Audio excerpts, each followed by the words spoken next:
Hi guys, तो आज हम पढ़ने वाले हैं अपने इस वीडियो के अंदर एनईपी 2020 के रिगार्डिंग। जो हमने लास्ट टाइम पार्ट 1 में किया था उसको हम अब पार्ट 2 के अंदर कंटिन्यू करेंगे। हमने लास्ट टाइम सीखा था कि एफएलएन की फुल फॉर्म क्या है, कौन सी कमेटी थी जो एनईपी को लेके आई थी, कितनी आज तक एनईपीज आ चुकी हैं इंडिया के अंदर। आज हम उसके आगे कंटिन्यू करेंगे। तो आज हम पढ़ने वाले हैं अपने इसके अंदर जो हमने लास्ट टाइम कंटिन्यू किया था कि जो एनईपी के अंदर जो हमारे पास 4 स्टेजेस आ चुकी हैं। बच्चों को 4 स्टेजेस के अंदर पढ़ने के लिए डिवाइड कर दिया गया हमारे एजुकेशन के लर्निंग लेवल को। तो उसके अंदर सबसे पहले थी हमने पढ़ा था FPMS जो स्टेजेस थी। फर्स्ट स्टेज थी foundation, preparatory, middle and secondary. जो हमारे पास फर्स्ट स्टेज होती है फाउंडेशन स्टेज, उसके अंदर हम सीखते हैं कि जो फाउंडेशन स्टेज के अंदर जो बच्चे की एज होती है वो हमारे पास 3 to 8 ईयर्स की होती है। कितनी होती है हमारे पास इसके अंदर एज? 3 to 8 ईयर्स की एज होती है बच्चे के पास, जिसके अंदर जो बच्चा होता है जो हमारे पास 3 to 6 ईयर्स के अंदर जो 3 to 6 या आप 3 to 5 ले लो, 3 to 5 ईयर्स का जो बच्चा होता है वो आंगनवाड़ी के अंदर होता है। जो आंगनवाड़ी के अंदर एज होती है वो बच्चे की होती है 3 से 5 साल की।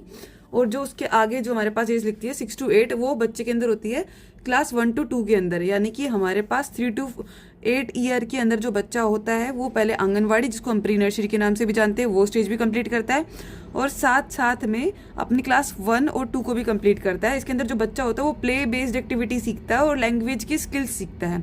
उसके बाद हमारे पास जो स्टेज आती है वो प्रिपरेटरी स्टेज आती है, जिसके अंदर जो बच्चा होता है वो क्लास जो उसके अंदर जो एज होती है सबसे पहले वो 8 to 11 ईयर्स की एज होती है बच्चे के पास। 8 से 11 साल का बच्चा होता है उस एज के अंदर, ये डिवाइड किया है। क्लास होती है 3rd to 5th।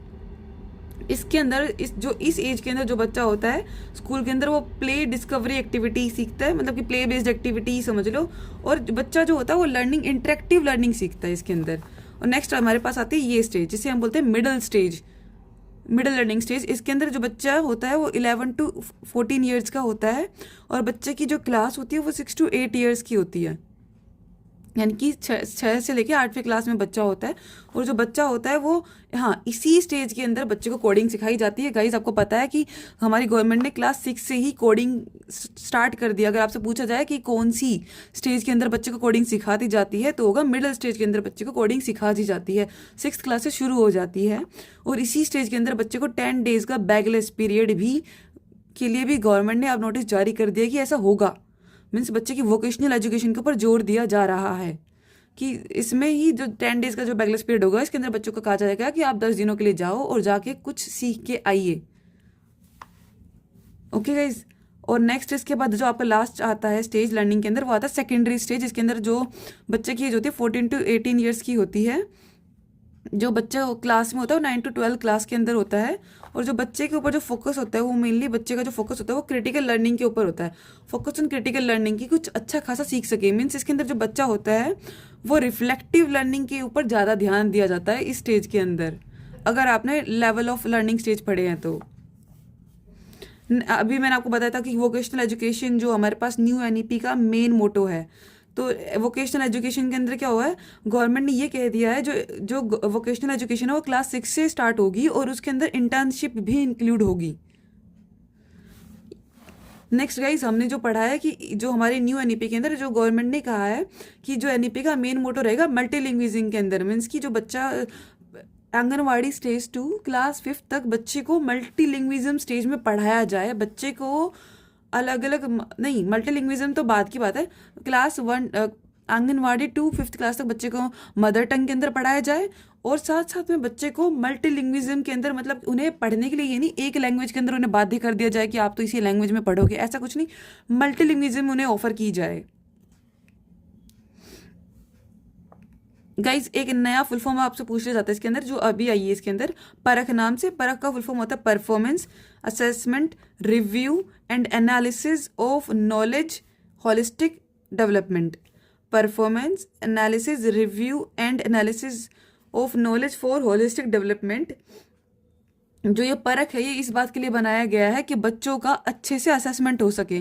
बच्चों के असेसमेंट के लिए परख बनाया गया है। मैंने आपको इसकी फुल फॉर्म बता दी है, बहुत इंपॉर्टेंट है, लर्न कर लेना आप लोग भी। इसके बाद आपको पता है गाइज अब हमारे पास इंडिया में इससे पहले जो टीचर का कोई ऐसे प्राइवेट स्कूल में स्टैंडर्ड नहीं था कि आपको टीचर बनना है तो आपको ये टेट क्लियर करना चाहिए, वो टेट क्लियर करना चाहिए।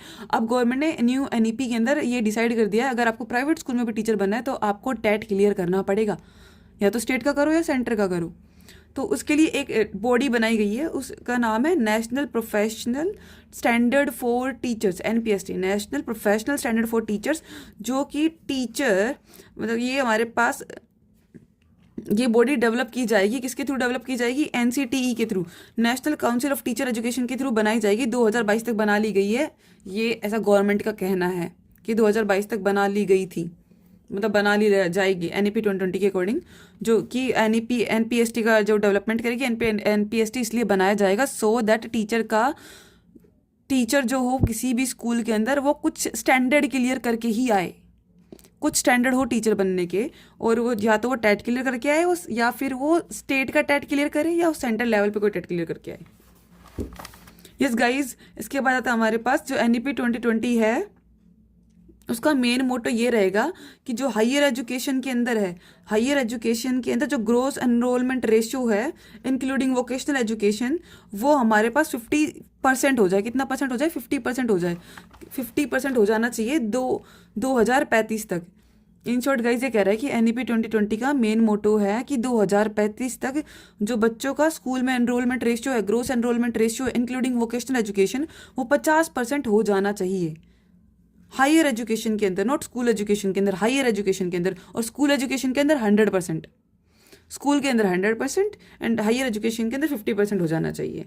और गाइज ये गवर्नमेंट ने इस बारी जो रिपोर्ट कार्ड के ऊपर मेन फोकस किया है कि जो रिपोर्ट कार्ड होना चाहिए अब बच्चों का वो 360 डिग्री रिपोर्ट कार्ड होना चाहिए। 360 डिग्री का मीनिंग होता है यहाँ पर कि उसके अंदर जो 360 डिग्री रिपोर्ट कार्ड का मीनिंग होता है कि इस रिपोर्ट कार्ड के अंदर जो असेसमेंट होगा वो टीचर भी बच्चे को असेस करेगा, बच्चा खुद को भी असेस करेगा, और साथ में जो उसका पीयर होगा, पीयर मीन्स जो उसका साथ का साथी होगा, उसके दोस्त होंगे, वो भी उसको उस बच्चे का असेसमेंट करेंगे। पढ़ेंगे हायर एजुकेशन के रिगार्डिंग। हायर एजुकेशन के अंदर ये होता है कि जो NTA है वो कंडक्ट कराएगी एंट्रेंस, किन के लिए? यूनिवर्सिटीज के लिए तो NTA एंट्रेंस कंडक्ट कराएगी, और जो अंडर ग्रेजुएट के लिए अब जो आपको पता था पहले जो ग्रेजुएशन थी वो 3 साल की होती थी, अब 4 साल की भी कर दी गई है कि चाहे तो बच्चा 3 साल में ले ले, चाहे 4 साल में डिग्री कर ले, चाहे 1 साल के अंदर कर ले, चाहे 2 साल के अंदर कर ले। ऐसा कोई रूल नहीं है कि बच्चे को 3 साल तक ग्रेजुएशन मैंडेटरी हो चुकी है, नहीं, ऐसा कुछ नहीं है। अगर बच्चे ने 1 साल तक ग्रेजुएशन करी तो उसे सर्टिफिकेट मिलेगी, 2 साल तक करी तो एडवांस डिप्लोमा का सर्टिफिकेट मिलेगा, 3 साल तक अगर उसने ग्रेजुएशन कंप्लीट करी है तो बैचलर्स की डिग्री मिलेगी, और उसने 4 साल तक कर ली तो बैचलर डिग्री के साथ साथ रिसर्च की सर्टिफिकेट भी मिलेगी उसे। तो अब जो गवर्नमेंट के अंदर क्या किया है कि रिसर्च के लिए गवर्नमेंट ने NRF जो बॉडी है उसका डेवलपमेंट कर दिया है, मीन्स वो क्रिएट की गई है उसके अकॉर्डिंग, NEP के अकॉर्डिंग कि NRF means national research foundation will be created as an apex body for fostering a strong research culture and building research। Means जो आपके पास रिसर्च वगैरह करने के लिए NRF यानी कि नेशनल रिसर्च फाउंडेशन बनाया जाएगा NEP 2020 के अकॉर्डिंग।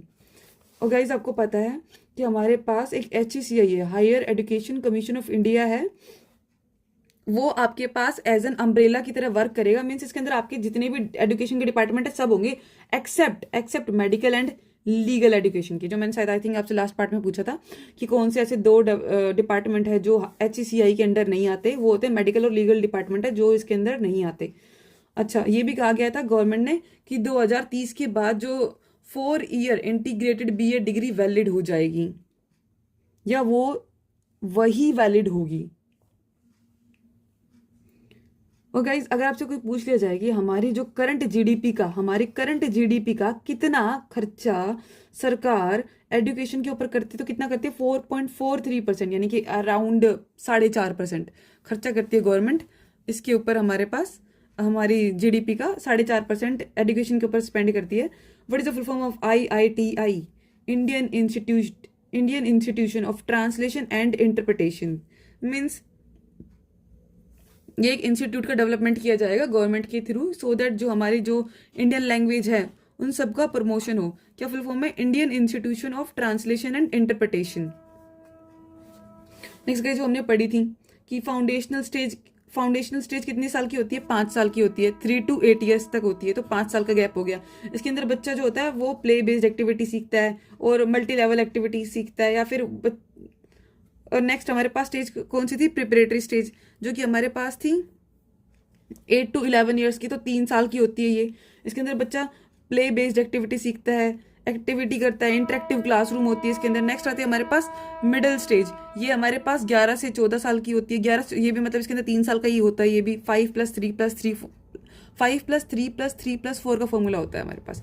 इसके अंदर जो बच्चा होता है वो एक्सपेरिमेंटल बेस्ड लर्निंग सीखता है, मैथ्स, आर्ट, साइंस, ह्यूमैनिटी जैसे सब्जेक्ट सीखने लगता है इस उम्र के अंदर जो बच्चा होता है।